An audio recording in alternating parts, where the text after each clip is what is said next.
예, 안녕하세요. 전영구 교수입니다. 반갑습니다. 안녕하세요. 네, 여러분들은 인생을 살아가는 데 있어가지고 어떤 게 필요하다고 생각하십니까? 건강도 필요하겠죠? 네. 물론 돈도 필요할 겁니다. 네. 그리고 인생의 동반자라고 하는 친구도 물론 필요할 겁니다. 근데 오늘 제가 얘기해 드릴 친구는 독서라고 하는 친구입니다. 이 독서는 정말 누구나 다 알고 있는 겁니다. 근데 실천을 잘 못하는 게 또 하나의 문제라고 생각하고 있습니다. 사회에서 성공하고 인정받기 위해서 전문성을 갖춰야 된다고 합니다. 이 전문성을 갖추는 데 있어가지고 가장 좋은 것 중에 하나가 독서라고 얘기를 드립니다. 독서에서는 전문성을 키울 수 있는 지식의 보고이기 때문에 그렇죠. 그래서 책을 보는 것이 전문성을 높이고 그것이 결국 사회에서 성공하고 인정받을 수 있는 길로 가는 하나의 방법이 될 수 있습니다. 하지만 이 전문성보다도 더 중요하게 효과를 얻을 수 있는 게 뭐냐면 중요한 인격 형성이라고 합니다. 인격이 형성되지 않으면 결국 성공해도 모래 위에 집을 진 것 같은 사상 누각이 된다고 얘기들 합니다. 그래서 밑바탕이 잘 갖춰줄 수 있는 인격이 밑에서 깔고 있어야만 훌륭한 집을 져도 튼튼하게 갈 수 있습니다. 그 성현의 말씀이나 성현의 철학들을 우리는 책을 통해서 배울 수 있는데 그것들이 인격 형성에 상당히 중요한 받침이 되고 있습니다. 저는 독서 경영이라고 하는 분야를 얘기를 하고 있습니다. 독서 경영은 우리나라에서 1980년대부터 기업들이 기업의 혁신을 일으키기 위해서 한 방법의 하나가 독서 경영이라고 합니다. 그래서 이 독서 경영을 통해 가지고 기업들이 성장하고 있는데 이 기업뿐만 아니라 개인도 독서 경영을 통해 가지고 성장하는 길을 가고 있습니다. 그런 이 얘기를 통해 가지고 오늘 여러분과 나눌 얘기가 앞에 보듯이 우리 아이 경쟁을 높이는 독서 경영이라는 주제로 여러분과 이 얘기를 해보고 싶습니다. 자, 성공하고 싶죠? 네. 또 우리 아이가 성공하고 있으면 좋겠죠? 네. 어떻게 하면 될까요? 책을 봐야 돼요? 네, 좋습니다. 자, 성실과 유능이라고 하는 두 개의 기둥이 필요합니다. 여러분 학교 다닐 때 한번 생각해 보세요. 학교의 교훈 또는 반의 급훈 이런 것들 중에 많이 나온 게 바로 성실해라, 유능해라 라고 하는 얘기를 하지 않습니까? 네. 그렇습니다. 자, 성실과 유능은 이게 두 개가 결합돼야만 정말 올바른 성공을 할 수 있는 틀이 됩니다. 우리는 흔히 성공을 밭이라고 얘기합니다. 이 성실을 밭이라고 얘기합니다. 성실을. 그다음에 유능을 씨앗이라고 얘기합니다. 그래서 성실한 사람이 유능한 인재를 갖고 할 때 성공할 수 있다라고 얘기를 하는데요. 그렇다면 어떻게 하면 성실할 수 있을까요? 자, 성실을 생각해 보면 부지런하고 정직하다라고 합니다. 부지런하다고 정직. 그게 성실의 대표적인 거라고 얘기를 하죠. 그래서 이걸 거쳐서 자, 여러 가지 방법들이 있습니다. 부지런해야 됩니다. 부지런. 자, 우리는 일찍 일어나고 얘기합니다. 일찍 일어나는 새가 모이를 먼저 먹는다고 얘기를 합니다. 그래서 성실할 수 있는 가장 기본은 부지런한 게 됩니다. 두 번째로 중요한 게 약속을 지키는 겁니다. 우리는 약속하기를 참 이상하게 쉽게 생각합니다. 그래서 오죽하면 코리안 타임이라고 하는 것도 나오지 않습니까? 다음에 시간을 잘 관리해라. 우리는 시간을 헛되게 낭비하는 사람이 많습니다. 그래서 뭐 TV 시청 많이 하죠. 다음에 게임도 많이 합니다. 요즘 보면 이 시간을 그냥 흘러가는 시간을 버리는 그 되는데 시간을 잘 관리하는 게 성실의 또 하나의 모습이 됩니다. 첫인상을 잘 관리하라라고 얘기를 합니다. 첫인상은 3초라고 얘기하는 사람이 있어요. 딱 봤을 때 3초 안에 그 사람에 대한 평가를 한다고 합니다. 그러면 딱 봤을 때 아, 저 사람은 착하게 생겼고 성실하게 생겼네라고 하는 판단을 첫인상에서부터 할 수 있다라고 하는 거죠. 그렇기 때문에 첫인상을 관리하는 게 중요하다라고 얘기합니다. 그래서 항상 웃는 얼굴이 상대방한테 긍정을 보여주는 모습입니다. 그래서 웃는 것도 연습을 하면 된다고 합니다. 그래서 아침마다 거울을 보고 3분씩만 웃는 연습하면 웃게 됩니다. 우리나라 이 얼굴 자체가 입꼬리가 내려가 가지고 이게 웃는 상이 아니라 그럽니다. 그러니까 얼굴 형태 자체가 우리나라. 그렇기 때문에 웃는 모습을 위해서는 입꼬리가 올라가야 되는데 그거는 연습을 통해 가능하답니다. 그래서 첫인상을 중요하게 생각해라. 그다음에 건강한 모습을 보여줘야 그 사람이 믿음이 가지 않겠습니까? 그래서 건강한 모습을 보여주는 것도 성실의 한 요인이 됩니다. 마지막으로 성실의 면을 보여주는 게 메모하는 습관입니다. 인간은 이 망각의 동물이라고 합니다. 보통 72시간 지나면 거의 반 이상을 까먹게 돼요. 네, 까먹게 됩니다. 그렇기 때문에 적어놓지 않으면 잊어먹는 게 당연합니다.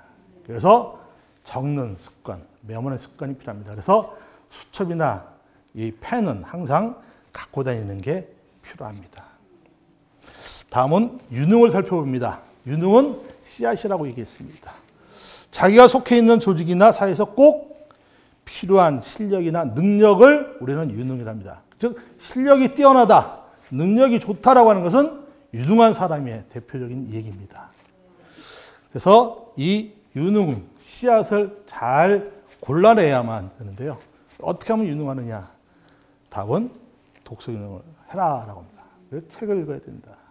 책 속에서 지혜를 찾아야 된다라고 합니다. 우리는 항상 얘기할 때 그럽니다. 아, 성실한 친구, 정말 괜찮은 친구네 라고 얘기합니다. 성실하고 유능하지 못하면 그냥 착한 사람으로 남습니다. 그 다음에 유능한데 성실하지 못하면 어떤 사람이냐? 큰 도둑놈이 됩니다. 정말 머리 좋은 사람들 많지 않습니까? 근데 성실하지 못하면 뭐 합니까? 어떻게 하면 나 혼자 잘 먹고 잘 살까라고 하는 큰 도둑놈이 될 수밖에 없습니다. 그래서 성실과 유능이 이게 쫙 만나야, 두 개가 결합돼야 정말 올바른 성공인, 존경받는 성공인이 될 수가 있습니다.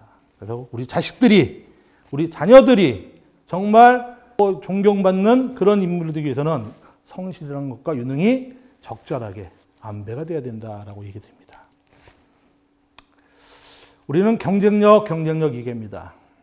경쟁력이라고 하는 것은 상대와 비교해가지고 버티거나 이길 수 있는 힘이라고 얘기를 합니다. 그래서 성도 우리가 많이 얘기하는 게 경쟁사회다라고 얘기를 하고 있습니다. 그러면 경쟁에서 이기는 게 필요하지 않겠습니까? 2016년도 기준으로 대한민국 국가 경쟁력은 어떨까요? 우리나라 어느 정도 경쟁력을 갖고 있을 것 같아요? 잘 살 것 같아요? 잘 살잖아요. 우리나라 잘 삽니다. 경제력을 보면 세계 10위권의 경제력을 갖고 있는 큰 힘입니다. 전 세계가 과연 몇 개 정도 될까요? 몇 나라 정도 될까요? 보통 한 200여 개 국가라고 얘기들 합니다. 거기에서 우리나라 국가 경쟁력 2016년도에 보면 잘 안 보이지만 여기 29등입니다. 29등. 근데 200여 개 국가 중에 29등이면 괜찮지 않습니까? 여기 보면 경제 성과, 정부의 효율성, 기업의 효율성, 그다음에 인프라고 하는 네 분야를 전부 모아가지고 수치화해가지고 스위스에 있는 국제경영원이라고 하는 기관에서 매년 국가 이 경쟁력을 합니다. 뭐 자기네 나라에서 한지 모르지만 스위스가 1위라고 얘기를 해요. 그다음에 미국이 2위고 우리나라는 29등입니다. 네, 보면은 2012년부터 2016년 보면 12년도에는 더 좋았어요. 21등이었어요. 21등. 근데 점점 낮아지고 있어요. 이유는 뭐냐? 정부의 효율성과 기업의 효율성이 떨어진다라고 얘기를 합니다. 뭐 언론에 많이 나오고 있는 모 회사의 갑질 논쟁 이런 것들이 기업의 효율성을 떨어뜨리는 거고 그게 결국 경쟁력을 떨어뜨리는 요소들이 되고 있습니다. 이런 것들이 잘 극복돼야만 대한민국이라는 나라가 당당한 선진국으로서 계속 나갈 수 있지 않겠습니까? 네, 맞습니다. 자, 그럼 여러분들의 경쟁력은 뭘 가지고 나는 이런 경쟁력이 있다라고 하시겠습니까? 네, 고민을 좀 해보셔야 되겠죠? 네, 좋습니다. 자, 경쟁력 무기를 여러분들이 한번 생각해 보시는 시간 되면 좋겠고요. 자, 여러분들 취미 있으시죠? 네. 어떤 취미들이 있을까요? 대부분 많이 하는 게 뭐 산에 간다든지 아니면 뭐 건강을 위해 가지고 뭐 에어로빅을 친다든지 운동을 한다든지 하는 것들이 많은 분들이 취미 활동을 할 수 있는 거고요.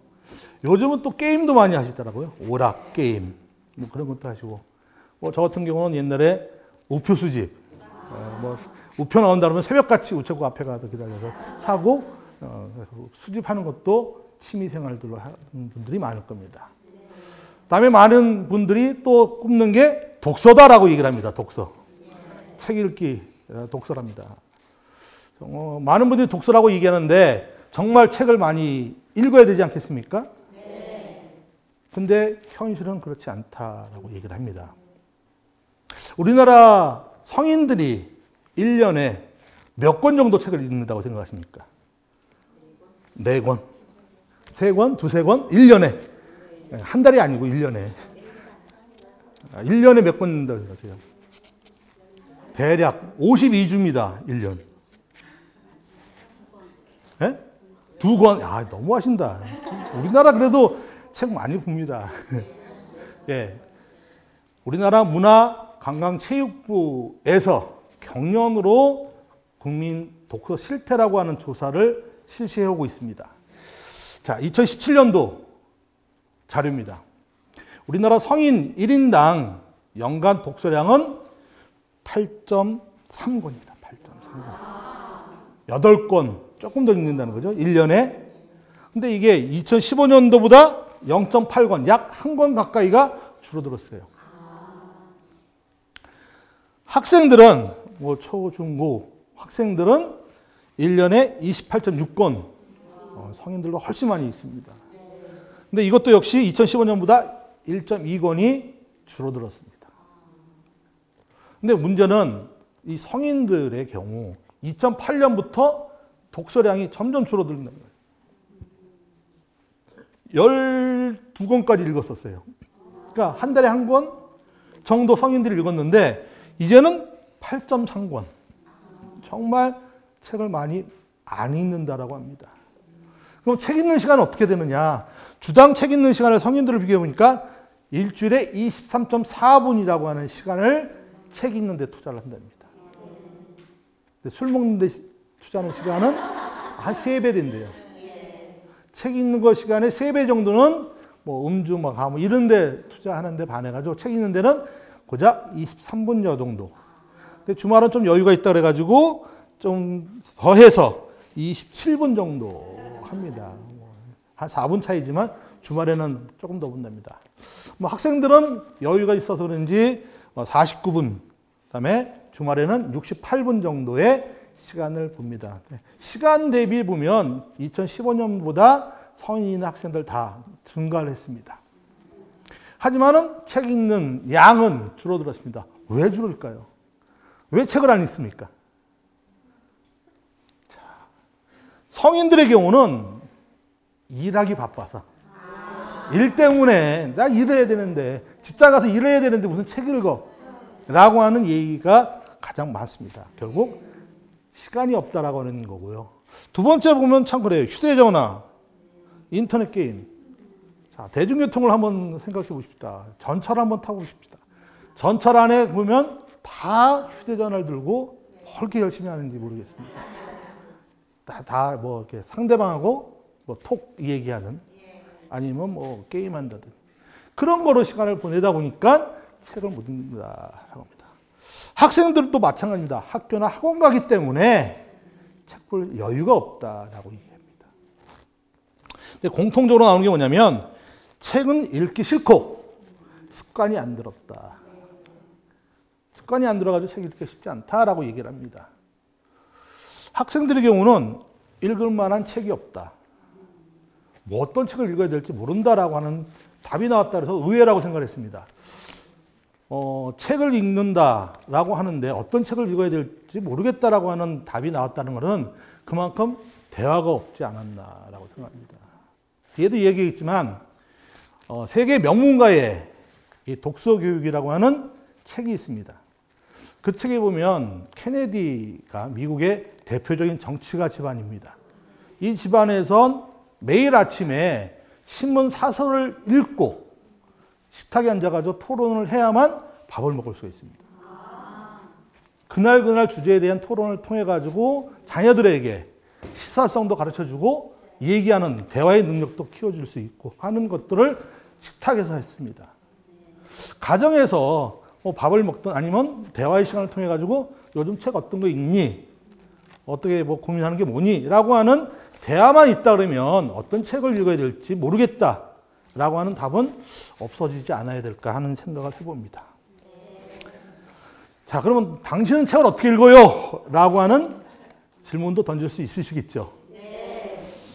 저는 그 독서경영이라고 하는 게 2000년대 초에 모 방송국에 우연치 않는 기회에 매주 토요일마다 이 독서를 소개시키는, 즉 신간을 소개시켜주는 프로그램에 게스트로 참여한 게 계기가 돼서 책을 읽기 시작했어요.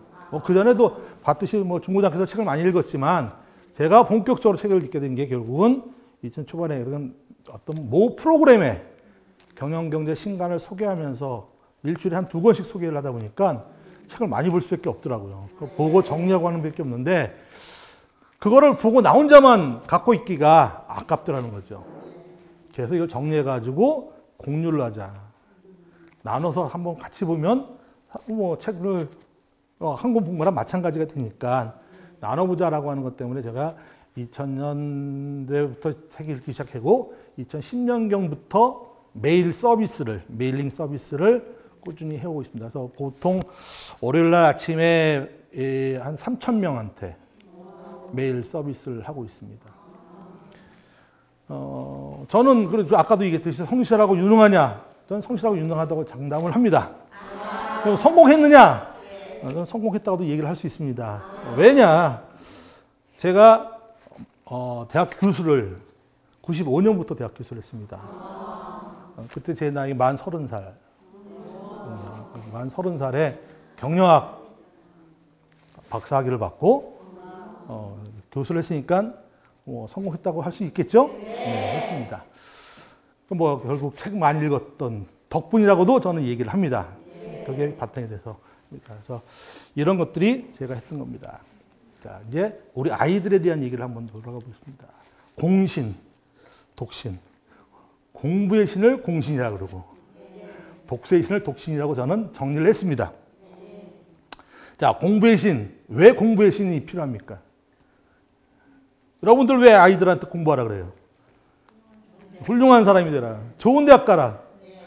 그래야만 좋은 데 취업한다. 결국 뭐냐? 잘 살기 위한 방편으로 너는 공부의 신이 돼야 된다. 공신 얘기를 합니다. 근데 저는 독신이라고 하는 얘기를 합니다. 왜 독신의 시대인가? 지식이 중요해진 경제 시대다. 지식경제 시대라고 얘기합니다. 21세기는 지식경제 시대다라고 얘기합니다. 그럼 지식하려면 공부도 해야 되겠지만 그 단편적인 지식을 쌓는 것보다는 다양한 지식을 쌓는 게 필요하다라고 얘기를 합니다. 그다음에 학벌의 시대는 끝났다라고 합니다. 작년, 재작년에 그 모 기관에서 조사한 게 보면 과거에는 스카이 출신들이 우리나라 대기업 사장들로 많이 갔습니다. 근데 조사를 해보니까 몇 년 전부터 반반이더라. 스카이대 또는 비스카이대를 분류해보니까 거의 차이가 없더라. 그만큼 이제 명문대라고 하는 것들이 많이 사라지고 있더라. 그래서 학벌이 중요해지는 시대는 점점 흘러가고 있다. 그다음에 좋아하고 잘하는 분야로 진출한다라고 합니다. 그러니까 요즘 TV를 잠깐 보면은 젊은 친구들이 춤추는 친구, 그다음에 노래하는 친구, 뭐 게임하는 친구, 뭐 다양하게 자기가 하고 싶은 일을 하는 친구들이 일어났어요. 그다음에 과거와 달리 대학 입학하는 이 진학률을 보면 점점 줄어들어요. 대학을 안 가겠다. 고등학교, 난 내가 좋아하는 고등학교 가서 요리 배우겠다. 난 뭐 게임 좋으니까 나 게임 하는 학교 가겠다. 로봇 만드는 데 가겠다. 그러니까 전부 이 사회가 다양해지는 사회가 되더라는 거죠. 그래서 이 좋아하고 잘하는 분야로 많은 친구들이, 젊은 친구들이 진출하고 있는 이런 흐름이다라고 얘기합니다. 그다음에 인성이 중요한 시대다. 정말 사람다운 사람이 필요하다는 거죠. 그래서 인성을 위해 가지고 독신이다 합니다. 새로운 정보가 경쟁력이라고 합니다. 한 얘기를 듭니다. 엘빈 토플러라고 하는 학자입니다. 16년도 재작년에 돌아가셨어요. 세계 최고의 미래학자라고 존경받던 인물입니다. 이분이 2006년에 책을 쓰신 게 부의 미래라고 하는 책을 쓰셨어요. 거기에 중요한 단어가 나옵니다. 압솔리지라고 하는 단어가 나옵니다. 압솔레이터, 쓸모없는 쓰레기 같은 이라고 하는 단어와 날리지, 지식이라고 하는 단어를 결합한 신조어입니다. 그러니까 결합해서 새로운 단어를 이 엘빈 토플러가 만들어냈습니다. 결국 압솔레이지의 의미는 쓸모없는 지식, 쓸모없는 것들, 이런 의미입니다. 그래서 엘빈 토플러가 얘기하는 건 6개월 전에 알고 있던 지식도 이제는 새로운 지식이 아니다. 거죠. 과거의 지식이 됐다라고 얘기합니다. 그래서 엘빈 토플러가 얘기하는 부의 미래의 핵심은 뭐냐? 이런 쓰레기 같은 지식을 누가 잘 걸러내서 새로운 지식을 자기 거로 만드느냐? 그게 미래의 부를 가져다 주는 핵심이 된다라고 합니다. 그러니까 새로운 것들을 자꾸 정보를 얻을 수 있어야 되는데 그런 것들이 결국 세계에서 얻을 수 있는 게 필요하다라고 하는 얘기입니다.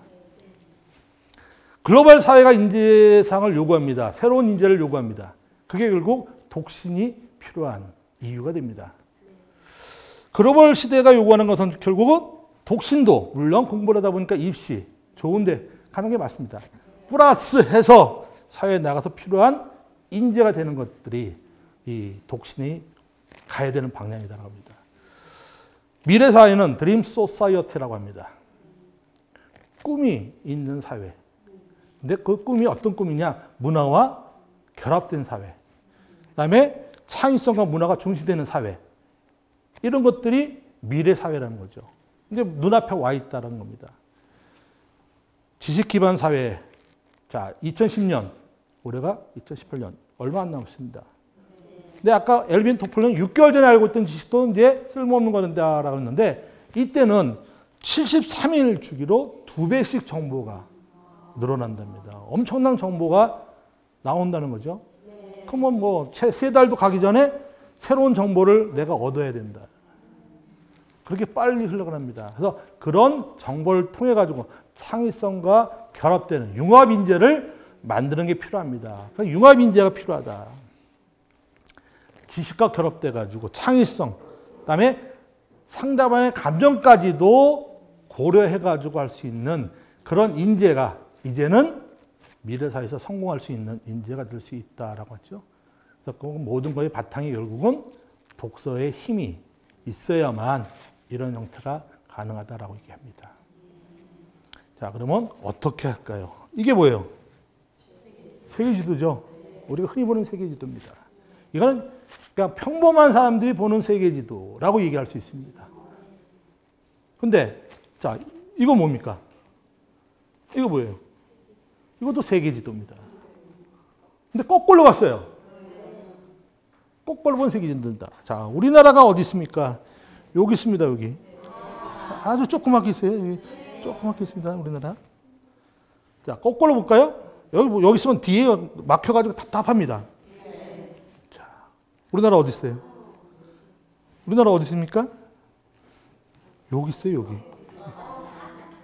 너무 작아서 잘 보이지도 않아요. 근데 이렇게 보니까요, 이 넓은 게 다 내 세상이다, 내 세상. 뻗쳐나갈 수 있는 게 많다는 거예요. 이 거꾸로 보니까 생각을 뒤집어서 보자. 그게 창의성 있는 생각이라는 거죠. 항상 우리는 1 더하기 1은 그게 똑바른 생각인데 앞으로는 1 더하기 1은 2가 답이지만 2 이상도 될 수 있고 2 이하도 될 수 있다라고 답이 나와야 된다는 거죠. 자, 거꾸로 보는 세상. 무한한 가능성을 가져다 줄 수 있습니다. 자, 리더는 리드한다라고 합니다. 세계적인 리더들이 갖고 있는 공통점 중에 하나가 뭐냐? 책을 읽는다라고. 그러면 많은 사람들은 책이 나의 스승이다라고 얘기를 합니다. 공자님입니다. 이 공자는 많은 얘기를 했지만 한 권의 책도 안 쓰셨어요. 제자들이 쓴 책이지 공자님 쓴 책이 없어요. 그래서 공자의 제자들이 쓴 책 중에 가장 대표적인 게 논어입니다. 논어. 논어 제1장이 뭐냐면 하기편입니다. 하기편. 하기편 첫 마리에 나오는 말이 자왈, 하기 시습지, 불력, 열, 호하라 라고 하는 얘기입니다. 그래서 설명해 보면 배우고 익히는 게 어찌 아니 즐거우냐. 즉 배움의 즐거움을 얘기를 하신 겁니다.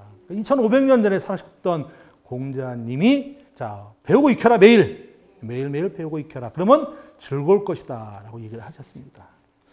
이분은 안중근 의사입니다. 우리나라 독립을 위해서 많은 활동하셨던 분이시죠. 이분은 하루라도 책을 읽지 않으면 입안에 가시가 돋는다. 이들을 불독서 구중생형극이다라고 하는 유명한 말씀을 하셨어요. 그래서 매일매일 책을 읽어라라고 하는 얘기죠. 잘 모르실 겁니다. 찰스 윌리엄 엘리엇 하버드대학교 옛날 총장입니다. 하버드대학교 총장을 가장 오래 하셨던 분이라고 얘기를 합니다. 근데 하버드대학교 총장을 하셨던 분이 무슨 얘기를 하셨냐면 하루에 15분씩 10년간 읽으면 하버드대학 나온 것보다 더 훌륭한 사람이 된다. 하버드대학 안 나와도 된다 이거예요. 15분씩만 10년간 책 읽어라. 그러면 하버드대학 나온 것보다 더 훌륭한 지식을 쌓는 인재가 될 거라고 얘기를 합니다. 역시 매일 책 읽는 걸 강조합니다. 자, 오프라 윈프리 다 아시죠? 네. 정말 세계적인 여성 지도자. 그다음에 가장 영향력 있는 여성 중에 한 명입니다. 이 양반은 어릴 때 성폭행을 당해가지고 죽으려고 자살을 결심을 했는데 책을 한 권 읽었어요. 그 책의 내용은 겁니다. 왜 흑인 여성들은 맨날 당하고만 살아야 되느냐. 그래서 이 오프라는 내가 한번 아닌 걸 보여주자 라고 해서 책을 읽었습니다. 한 권의 책이 이 사람의 인생을 바꿔버렸죠. 그 이후에 이 사람은 독서 전도사가 됩니다.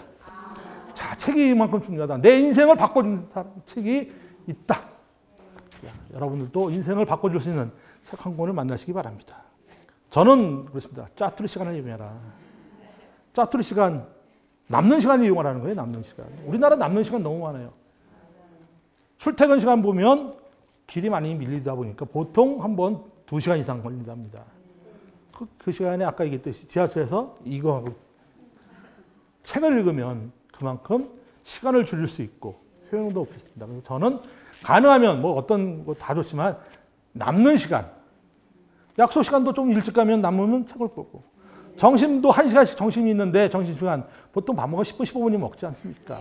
나머지 시간에 잡담하지 말고 10분이라도 책 읽으면 좋다는 겁니다. 그래서 남는 시간을 이용해서 책을 읽어라 라고 하는 얘기를 드립니다. 자, 바람직한 독서 습관. 아까 얘기했잖아요. 습관이 필요하다. 책 읽는 습관이 필요합니다. 여러 가지 있습니다. 부모가 모범이 되어야 됩니다. 당연한 얘기고요. 매일 일정한 시간을 정해서 책을 읽어야 됩니다. 그다음에 독서 후 정리하는 활동도 필요하고요. 읽어야 될 책 말고 읽고 싶은 책을 읽어야 됩니다. 그다음에 서점과 도서관과 친해지는 거 필요합니다. 그다음에 자기 체급에 맞는 책 읽기. 그다음에 독서 동아리 같은 활동을 하지. 이런 것들이 습관을 들이는데 중요한 겁니다. 하나씩 한번 살펴볼게요. 자, 경쟁력을 높이기 위한 독서 방법입니다. 첫 번째가 부모가 모범이 돼야 된다. 아이들의 거울이 부모입니다. 아이들은 부모의 뒷모습을 보고 자란다고 얘기합니다. 부모들은 책 안 읽으면서 야, 책 읽어. 아버지는 뒤에 누워가지고 리모컨 들고 따라라. 이래가지고는 본이 안 됩니다. 그래서 부모가 책 읽는 모습. 아까 추천드렸던 세계 명문가의 독서 교육이라고 하는 책을 보면 어떻게 세계적인 인물들이 집안에서 독서 교육을 통해 가지고 성장해서 위인이 되고 위대한 성공자가 됐는지를 볼 수 있습니다. 그건 집에서부터 시작을 하셔야 됩니다. 그다음에 독서하는 목적이 명확해야 됩니다. 왜 책을 읽어야 되는지, 지식을 할 건지, 그다음에 취미 생활을 할 건지 하는 목표의식을 갖고 책을 보는 게 중요하다. 한 권을 다 읽었다고 끝나는 게 아니라 또다시 읽기 시작해야 된다. 아, 나 책 읽었으니까 끝? 아니야. 아, 그럼 다음에 어떤 책을 읽지? 라고 생각하고 책을 꺼내 들고 읽어야 된다라고 하는 얘기입니다. 매일 독서 시간을 정해서 읽는 것이 바람직합니다. 새벽 시간, 점심 시간, 그다음에 주무시기 전 등등이 필요합니다. 나폴레옹이라고 하는 인물입니다. 나폴레옹은 53세에 죽었는데요. 평생 읽은 책이 한 3천여 권이 된답니다. 근데 전쟁광입니다. 거의 전쟁터에서 생활했던 사람입니다. 근데 전쟁터에 갈 때 꼭 뭘 가져갔냐? 맨 뒤에 수레에다가 책을 싣고 갔어요. 요즘 표현하면 이동식 도서관입니다. 이동식 도서관이라고는 수레에 책을 싣고 가서 저녁에 움막에서 자기가 책을 봤다고 얘기합니다. 독서 노트 정리하기입니다. 읽고 끝내지 말라는 소리입니다. 읽고 나면 나만 갖고 있는 건데 읽은 후에 그걸 정리합니다. 그래서 저는 책 읽을 때 뭐라 그러냐면 책은 꼭 사서 보라고 합니다. 왜? 옛날에는 우리나라가 잘 살지 못했기 때문에 책이 귀해서 교과서를 받아도 뭐 신문지 뭐 이런 거라도 써서 책을 깨끗이 했는데 요즘은 잘 살다 보니까 책이 많습니다. 그다음에 책을 사서 책을 보면 옆에 여백이 많아요. 거기를 좀 지저분하게 보시라는 소리예요. 줄도 치고 메모도 하고 이렇게 해서 책을 읽으시라는 소리예요. 그러고 나서 그것들을 정리해 놓으면 나중에 이게 여러분의 귀한 자산이 되는 겁니다. 옛날엔 책 쓴다 그러면 어우 정말 대단한 사람들만 책 쓰는 줄 알았어요. 그죠? 네. 근데 요즘은 누구나 작가가 될 수 있어요. 그 작가가 되기 위해서 밑바탕이 뭐냐? 이렇게 독서 후 노트 정리가 필요하다. 그런 것들 좋은 글을 모아놓고 나름대로 내가 다듬어서 활용하면 된다.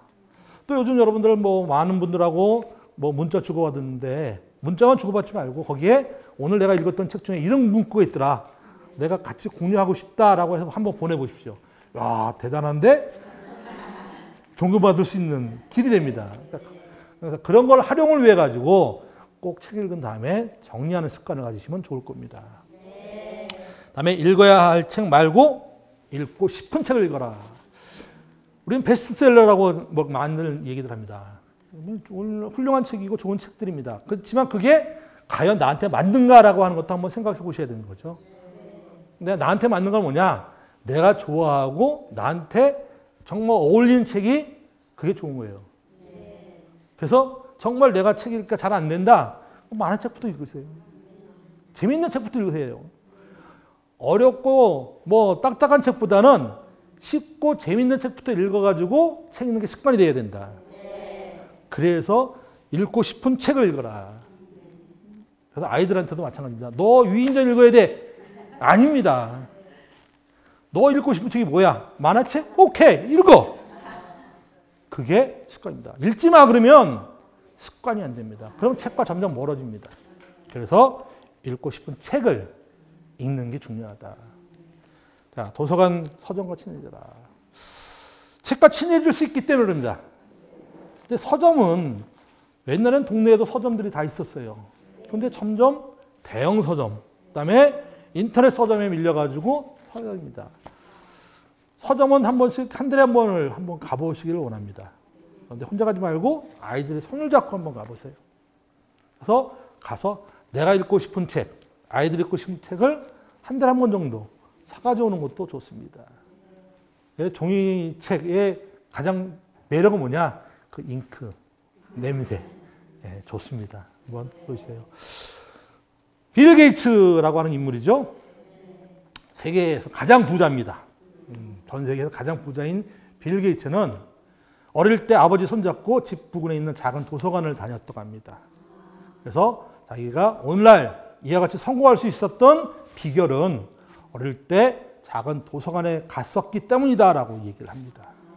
그래서 도서관을 이용하는 게 필요하다. 이제 우리나라도 잘 살다 보니까 거의 뭐 동네마다 작은 도서관들은 다 있더라고요. 도서관 한번 가보시면 좋을 것 같습니다. 자기 체급에 맞는 책을 읽어라. 아까 뭐 좋아하는 책을 읽어라 하는 거하고 마찬가지입니다. 너무 가시용으로 두꺼운 책, 어려운 책을 들고 다니면서 읽을 필요는 없다는 소리예요. 읽다 보면 질려가지고 어느 구석에 처박아 놨는지 모릅니다. 그래서 정말 자기 체급에 맞는 정말 순수한 마음에 만화책도 읽을 수 있어야 되고 소설책도 읽을 수 있어야 되고 등등의 책들을 읽어라라고 합니다. 그다음에 책 많이 보는 사람들과 어울려라. 독서 클럽, 독서 모임 이런 걸 하면은 혼자 책 읽는 것보다 시너지 효과를 나올 수 있다라고 하죠. 즉 자기가 읽었던 거하고 서로 토론하면서 똑같은 책을 읽더라도 상대방이 느끼는 거하고 내가 느끼는 게 달라질 수 있습니다. 그게 결국 상대방이 느낀 감정, 내가 느낀 감정을 서로 공유하면서 1 더하기 1이 2 이상이 될 수 있는 시너지 효과를 얻을 수 있게 됩니다. 그래서 이런 혼자보다는 같이 하는 그런 것들이 습관을 들이기가 쉬워진다. 그래서 이런 것들을 통해서 습관화시키는 것이 여러분들한테 중요하다고 얘기를 드립니다. 자, 독서 경영 실천하기입니다. 자, 그럼 책을 어떻게 읽어야 되느냐 하는 문제가 나옵니다. 저는 아까 얘기했듯이 도서관, 서점 좋습니다.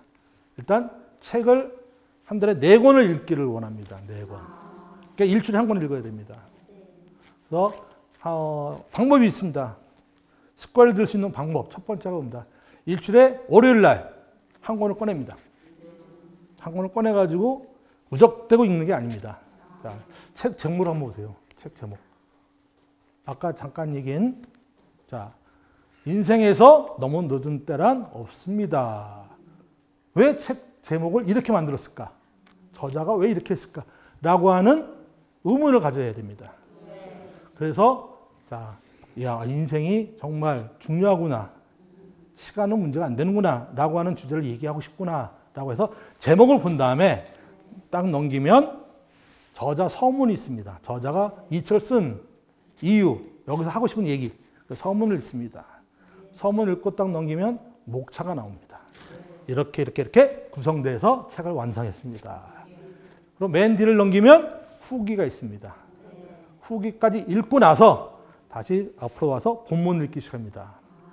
본문도 무조건 읽는 게 아닙니다. 전체 페이지를 보십시오. 분량을 보십시오. 한 300페이지 정도 된다. 그러면 월요일부터 토요일까지 6일을 한번 읽어보자. 그러면 하루에 50페이지. 자, 50쪽을 읽으면 일주일이면 책 한 권을 읽는다는 거죠. 자, 50쪽을 읽는 걸 하나. 그렇죠? 목표가 있어야 되는 거예요, 결국은. 그래서 일주일에 한 권 책 읽는 건 같이 책 제목을 보고, 서문을 보고, 목차를 보고, 후기를 보고, 본문을 하루에 몇 페이지 읽을까를 정해놓고 읽게 됩니다.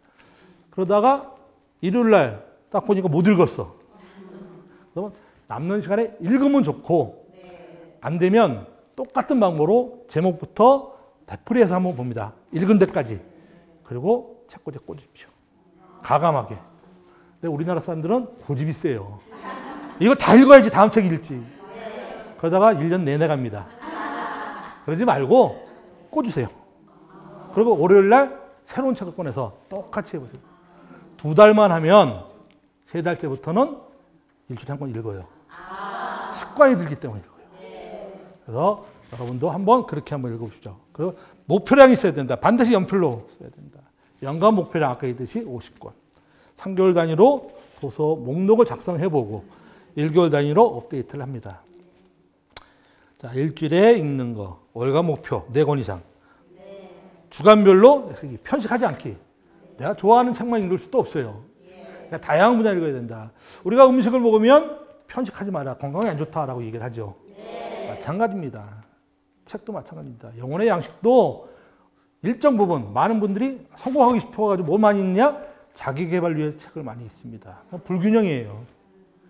그래서 균형 있게 다양한 책을 읽어라. 요즘 제가 많이 하는 거는 고전을 많이 봐라. 고전의 삶의 지혜가 고스란히 나 있더라. 정말 2000년, 2500년에 졌던 그런 책들이 오늘날도 똑같이 적용이 되고 있어요. 그 당시하고 사회가 다른데도 불구하고 그 내용들이 오늘날 우리에게도 똑같이 적용이 되고 있다는 겁니다. 그래서 그런 편식하지 않기 골고루 책을 읽기를 바랍니다. 1일 단위로 독서량을 정해라. 매일마다 기억나는 문구나 문장을 적어라. 그리고 스스로 한번 점검을 해봐라. 내가 오늘 책 읽었는지, 어제는 어느 정도 읽었는지 점검을 할 필요가 있더라. 이게 독서 노트라고 하는 형태입니다. 책을 보면은 언제부터 언제까지 읽었다. 그 핵심 내용은 뭐냐? 뭘 느꼈느냐?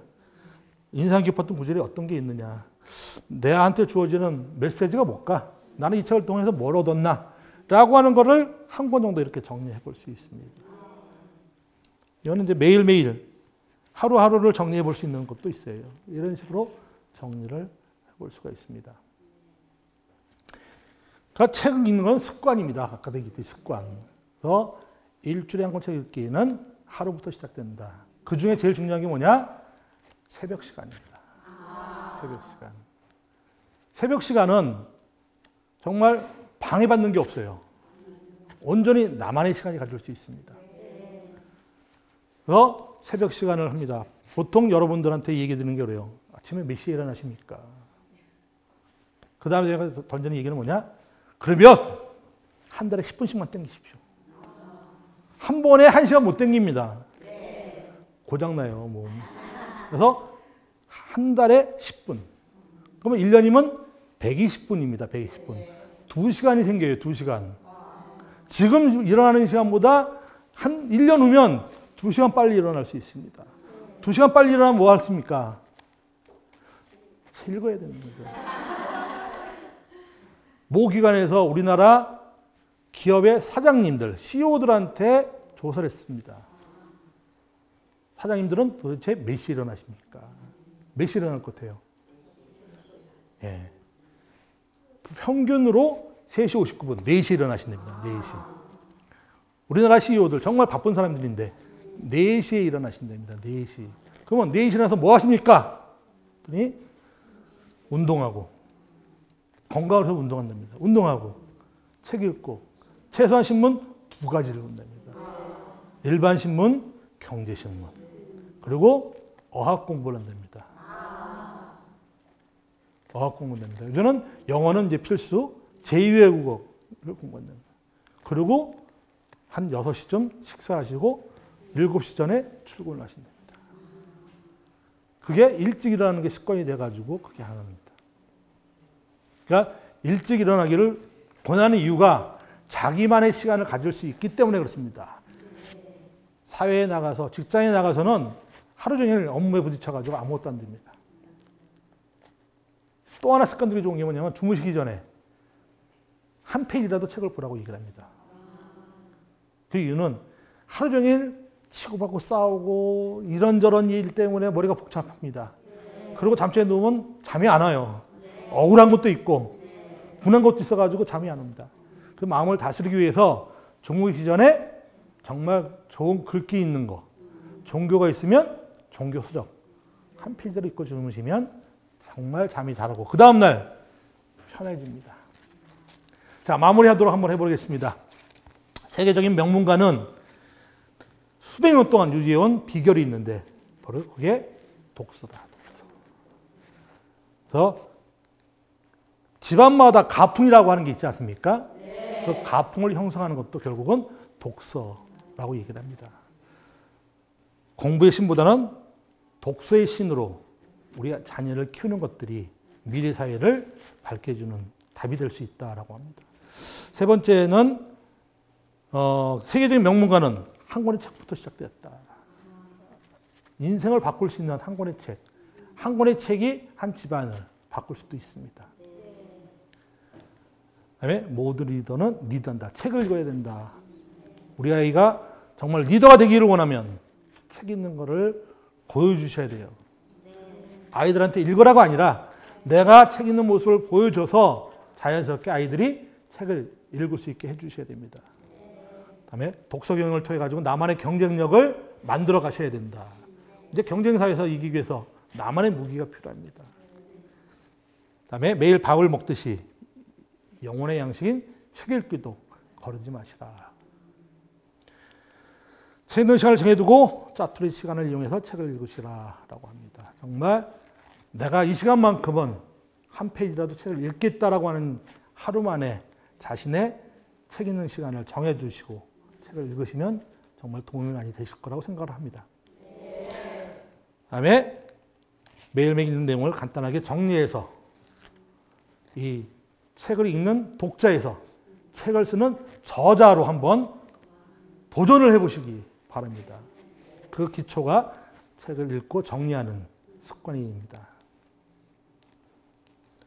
그다음에 정리하면 독서 일기 중에 문장이나 문구를 이메일이나 그다음에 문자로 공유를 해보시면 정말 멋진 사람이다라고 하는 칭찬을 받게 될 겁니다.